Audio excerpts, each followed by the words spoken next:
And welcome to the Hall Prison Universe. I'm King HP, also known as Father. And if you haven't seen it, we have to talk about it. Spider-Man Across the Spiderverse. Okay. Before we even jump in, because I'm about to you see the shirt, it's official. We're gonna have to put out a spoiler warning. So if you haven't seen it, Spider-Man Across the Spider-Verse, highly recommend that you leave now. That's your spoiler warning, because we're definitely gonna talk about stuff in the movie.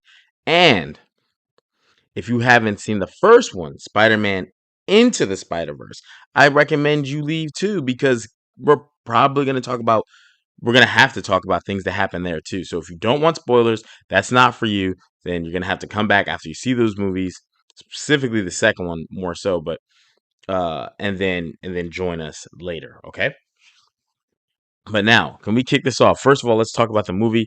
I loved it. I loved it. This is the best project this year, bar none. My son was asking, is it a top 10 MCU film? Now, before everyone gets all riled up, why is it an MCU film? Even though it's a Sony film, because it's definitely that too. I am gonna count it because there's parts of this movie that we're gonna get into that get it entangled. They get it entangled with things that happen in MCU, and they mention it, right? So my rating on the movie, 9.5, 9.5 out of 10. This movie is phenomenal. So again, if you haven't seen it, go see it. That was your last chance. Spoiler warning. All right, so let's jump into it. Into the Spider-Verse, it kicks off pretty much where we left off, but it's like a year and some change later, right? About 18 months, give or take. And we start off the film with Gwen's point of view. And it's really cool because every aspect of all the Spider-Mans in this movie seem to have their own palette of colors, seem to have their own way that they are shown, right? Like at one point we see there's so many different Spider. I think they said they use like 280 different Spider-Man. Some are completely random. Many are from the comics. Some are from the Gamerverse. Some are from the what was it? The Amazing was it the Amazing Spider-Man? Um, but what the animated series one, like it's we've seen so many different versions, right? And the movie picks off, and this movie we know it's a trilogy, right? So we have Into the Spider-Verse, that was the first one. We now are the movie that's out now is Across the Spider-Verse, and the next one's Beyond the Spider-Verse. So that's keep in mind that we're saying that, right? Where this movie it shows like they were written so well. When you see the first one, there's so many little things like when you get into different universes, you glitch. Now, MCU rules that hasn't shown to be a thing yet. We haven't seen someone start glitching. For instance, when we saw Multiverse of Madness, we never saw Doctor Strange glitch at any point. So that's an interesting perspective. Maybe that only happens in some universes, vice all universes, right? And that's why I'll say that. But as we learn from Miguel, which is Spider-Man 2099, um, he caused an incursion. He caused an incursion. So he went to a universe where he died, right? Where a variant of him had died. And he spent so much time there so he could be with his daughter, that, you know, it ended up wiping out that universe. Now we've seen that in What If, and we've seen that in Multiverse of Madness, where you can cause an incursion, okay? And that is not, now they don't call it the same things, but we know in this multiverse saga that we're in, got the Miles shirt, as you know, we see the multiverse saga that we're in, those are the ramifications. So it doesn't matter what universe, because we see different labels being placed on the Earths, right? Like, don't even get me started with the Doctor Strange and that nerd on Earth 1999, right? So it's like 1999 with two more nines in addition, right? And that's how they have our Earth labeled. And we're gonna have to probably do a video or find somewhere on YouTube where it can really break down the why they're different universes. But you just got to keep it with a grain of salt, because ultimately Spider-Man and how they label it may be different than Earth was 838 in Multiverse of Madness, and they designated us 616, right? So very interesting. But with Miguel, and he seems to be the leader of these Spider-Mans, right? This multiversal team of Spider-Mans. Now they seem to only interact with Spider-Mans and Spider-Man events, and they have what's called canon, things that have to happen between all the Spider-Men, like Spider people. All right, I'll just say like you have Spider Women, you have Spider, you know, and it's like that's what shapes us. Like there's certain Nexus events, they have to happen, they will happen, and Miles disrupts one. Now Miles is such a crazy character in this because when he gets to see Gwen again, Gwen is there on assignment about the character, the Spot. Now, the Spot was a scientist from the Kingpin from the first one. He got mixed up in the Collider, right? When Kingpin was trying to go to see different universes for his wife, right? And it's interesting because when he got caught in that, it gave him these abilities to now go across universes. And Spot says it, I got the whole multiverse in the palm of my hand. He can start to go through because at first he's just like he's going from one place to another. Like he's going through here, puts his hand in a hole, like going that way, and then my hand comes out here. Right? It's almost like time and space local. But then when he sees he's able to go across the multiverse, oh boy, he becomes a true menacing character, right? And I think it's kind of crazy, but I look at Marvel and go, okay, we've seen Spot now, even though it's cartoon form. I would have loved to see him in live action, right? And then we're also seeing, going to Guardians of the Galaxy, the High Evolutionary, and these were characters. I'm only bringing them up because these villains were very menacing. So right now we're in the multiverse saga, and I feel like of all the villains, Kang is the big bad of that.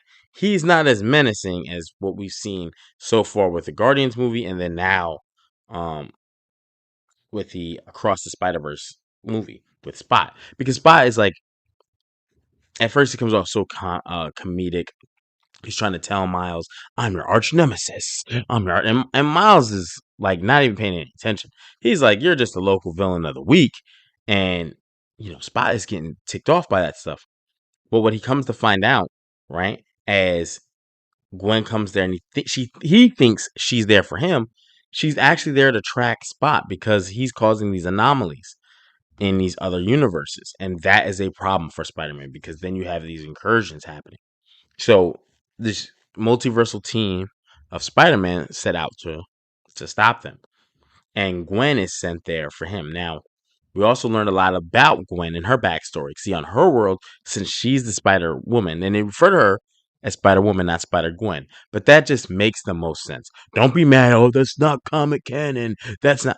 It makes the most sense. Think about it. You can't call somebody Spider Gwen and the police captain's daughter name is Gwen. She's the same height. It wouldn't make sense, right?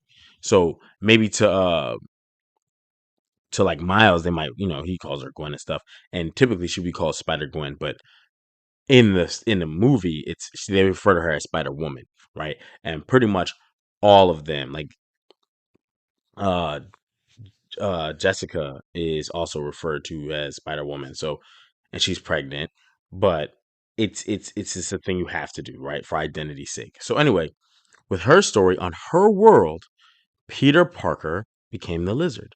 He was the one getting bullied. She would stick up for him by Ned, which was, crazy. And he does a potion. Now, we don't get a whole complete how did he get the potion. We don't know.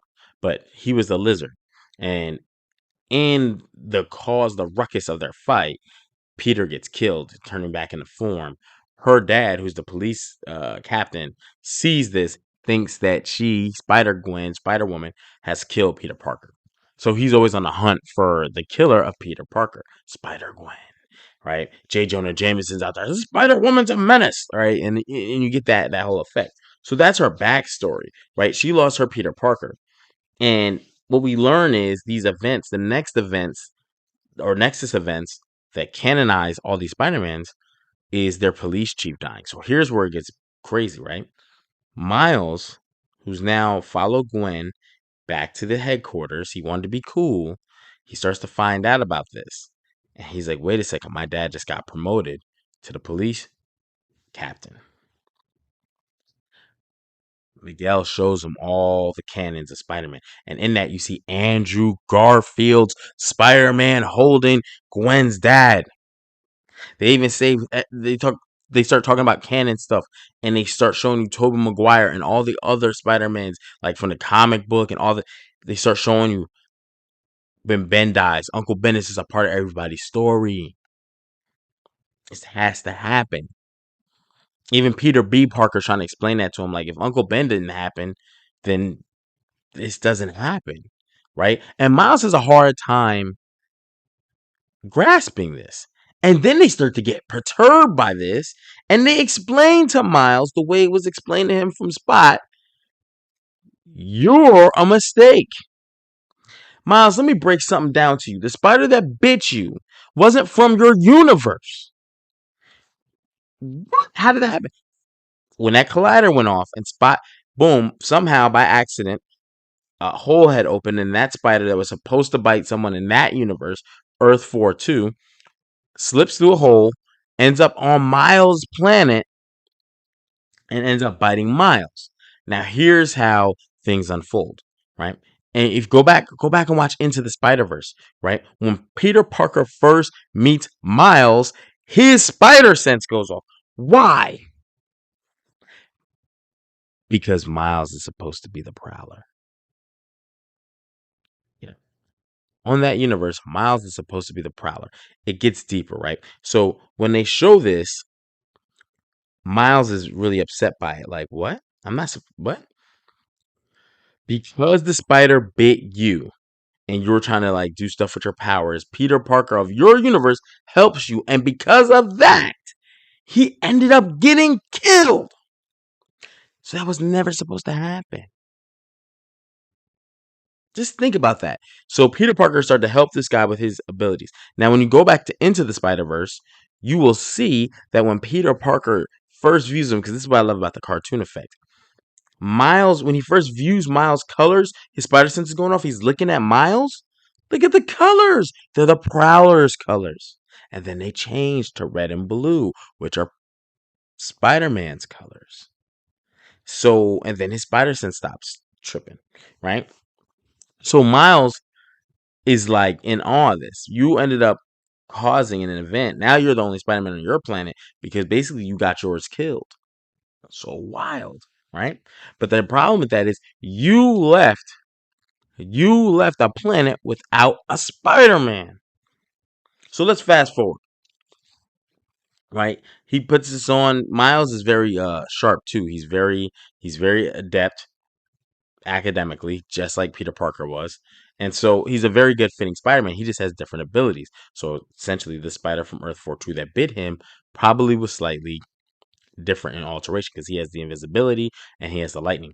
And then you got Spider Punk and stuff. Spider Punk looks like he's going to play a big role in the next one because he's kind of like guiding Miles a little bit through certain things, like use your palms on it. So when he does his shock, he's not getting as much charge, but when he uses his whole palm and hands, oh, my Miguel is trying to stop him. He can't. The chase begins, right? And in this universe that Spider-Man 2099 is in, it's like an unlimited up, right? Like we hit the ground and it seems like everything flows up and like gravity is reversed essentially. I don't want to say that for fact. Yeah, I have to see it another time. I've already seen the movie twice, but I gotta double check that, right? So when I get the ability to watch this again, I can next time I'm going, I'm taking notes in the theater, right? So with that being said, he leads them on this chase. Miles leads them on this chase. Now, before the chase, and they're in this HQ, we see that there's all these villains in there, and they're from different universes because these anomalies were happening, sending different people to different universes. Now, the funny part is, we thought in No Way Home it was Peter Parker from our world who did it, which in fact he did create one, but they fixed it, which would explain why this task force of Spider-Man never came there. But yet they were referenced to it, so they knew about it, right? So they probably just didn't get there yet because they worked it out.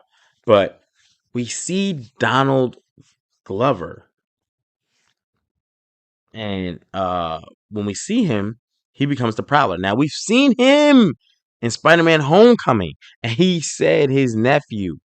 So we know he becomes the Prowler, right? He was looking for different like weapons and stuff like that, and he referenced his nephew. So no question is that Prowler that we see Donald Glover, is he from our universe or he's a variant?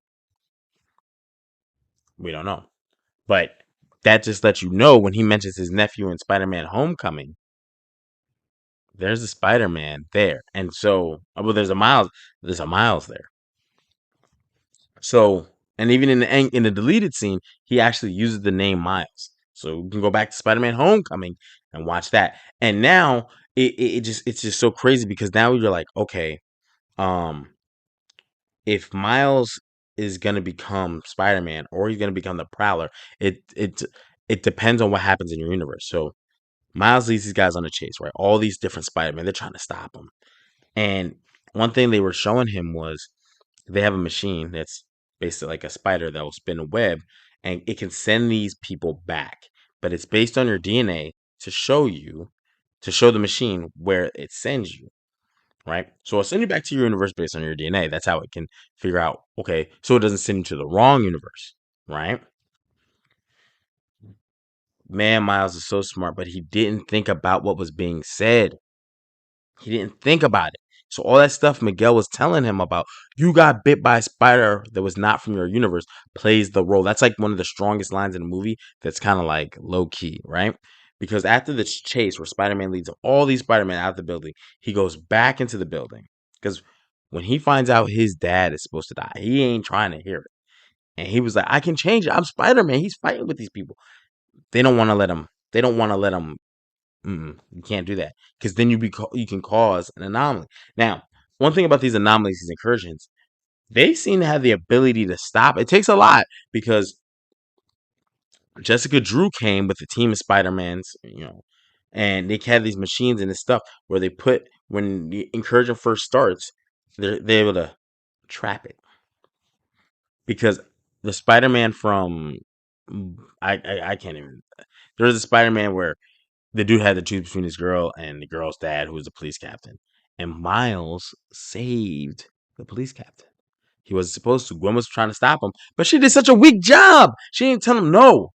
She was like, "It's too dangerous." He was like, "I'll be okay." Remember, what's it called? Thread the needle, and he dipped off. Boom, and he went and saved the police chief, but that wasn't supposed to happen, right? So all these things, but I want to let's talk a little bit more forward thinking, like what's the future of this, and we'll mix it in with some movie stuff, right? Because there's so many things that this implies. Knowing this is the multiverse saga with the MCU, we know part 3 is coming. We see how it forms because in the movie when Miles comes back, right, he let all those Spider-Men out, he comes back, he's able to get in that machine, that spider-like machine, to send him to the universe. Problem is, he was bit by the wrong spider, so it sends him back to the universe that the spider is from, because it messed his DNA, changed his DNA, right? So he goes to Earth 42 vice his, and the movie does a great job of making you feel like all these Spider-Men who are coming there, like Gwen goes there, Ben Riley, Ben Miguel, and some Jessica Drew. They go to Miles' home. They're trying to stop him, but Miles isn't there. He's on a different Earth. They slowly start to figure it out. And on that Earth, there's a lot of crime. If you get the chance, look in the background of the when they end up on the roof with the Prowler, right after well, it's not even a Prowler. Okay, let's rewind. When Miles gets there, he's talking to his mom. His mom isn't really. She's like, "What's up with your hair?" Right. So we're kind of like, "Oh, he was just running around as Spider-Man." We don't really think about it. He tells her he's Spider-Man. They don't know who that is. They've never had one, right? Because the spider that was supposed to be there to bite. And the interesting part of that is in the movie when you watch it, there's a there's a spot where the Spot is explaining to Miles how they're connected, and the spider that's gonna bite, you see the spider, it's gonna bite a version of Miles. It's Miles with his hair braided back. So his uncle Aaron comes in, and Miles is so happy to see him at the same time, but he's like weirded out. He's gonna take him on a run. They're gonna do one of these missions. Miles starts to glitch. Now Miles is totally in the know about like, oh my gosh, I'm in the wrong universe. He's kind of like panicking, trying to play it off. When he gets to the roof with his uncle and he sees the crime, like he sees buildings burning and stuff like that because there's no Spider-Man to stop it. He also sees a mural painted of his dad. His dad had already died in that universe. And then he gets sucker punched, knocked out cold. Then he gets tied to a heavy bag. They're talking to him, On my universe, you become the Prowler. He's talking to his uncle. His uncle breaks down. I'm not the Prowler. And then the Prowler comes in, and it's Miles. Now we see why in the first Spider-Man, because you have a Spider-Man in that universe, Miles will become the Prowler. Maybe after so much time with his uncle, he would, because in that universe there was a Prowler already, but it would probably turn over to Miles. So let's talk about, are we going to get a live action Miles Morales? Well, one, Amy Pascal, who is, um, she's like in charge of the Sonyverse over there, like how Kevin Feige is of the MCU, and she's worked with Kevin Feige also on some of these projects. She's already said they're already doing a live action Miles Morales. So yay! But it makes it interesting to see that this Spider-Verse, right? Which is linked to all the things why it's kind of the MCU. Like I said, you saw Andrew Garfield in it, you saw Tobey Maguire in it, and how they could watch all that. And we've seen that those two were in the MCU, right? Based on the spell with Spider-Man. We also see there's a spot earlier where the Spot, the villain, went into the Venomverse. So he has the ability to tie all these things. So I expect in Beyond the Spider Verse him to go to another Earth at some point and have a spider get released back to Earth 616. That's what I expect. Or when they do Secret Wars to end all these other timelines and stuff, they merged a Miles from a different universe into the one with ours. So we have two Spider-Men, right? And we've seen that comic wise. So very great movie, but it has a lot of stuff going on. Like, and when I say a lot of stuff, I mean good stuff. Stuff that makes you go, oh my gosh, I'm really excited, right? Because when we start part 3, the movie ends. Gwen done put a team together. We see Spider-Man Noir, Spider-Pig, everyone from the first one. And then we see like Spider-Punk. So she's put together a team to go try to rescue Miles. They got to figure out where he is, but I'm sure they will figure it out. Where are we going with the Spider Verse? Because we have Secret Wars coming, right? And in Secret Wars, a lot of these universes have to be wiped.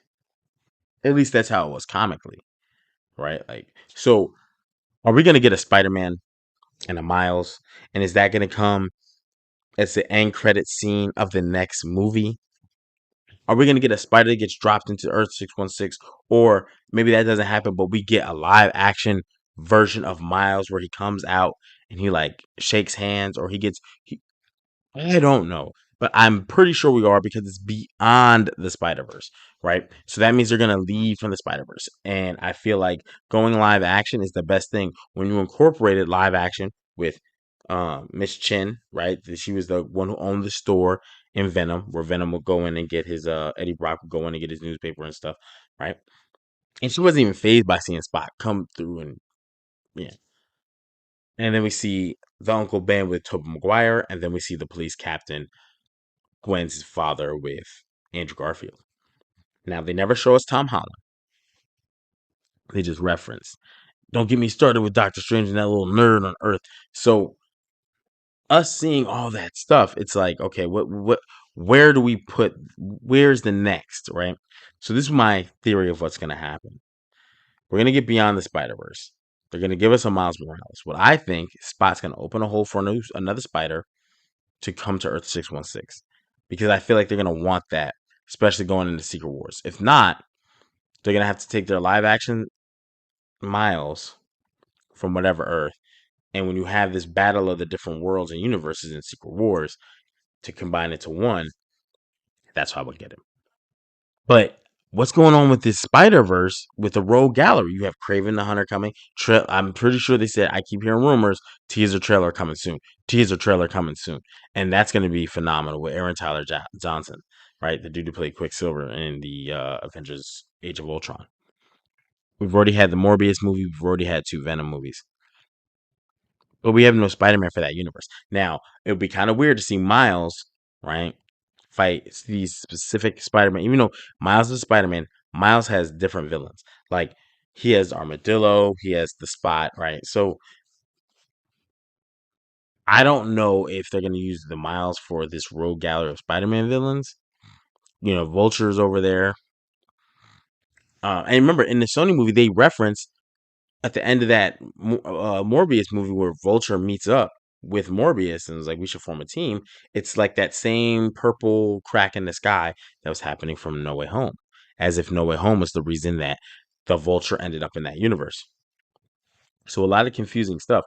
But I think a couple things. One, we're gonna have to wait. Now, Beyond the Spider-Verse comes out March of next year, so it's not that long of a wait, right? It's not like we gotta even wait a full year. But again, check out Into the Spider-Verse and watch Across the Spider-Verse. Again, I think I'm just really excited to see Miles because remember, Miles has different abilities than Spider-Man. He has all the same ones, but then he has the invisibility and the electricity. So, is it a top 10 MCU movie? In my opinion, this is why I compared it because Tobey and Andrew ended up in the MCU for a while, and it showed that it's all connected. It's a definite top 10 MCU movie. Is it top 5? Ooh,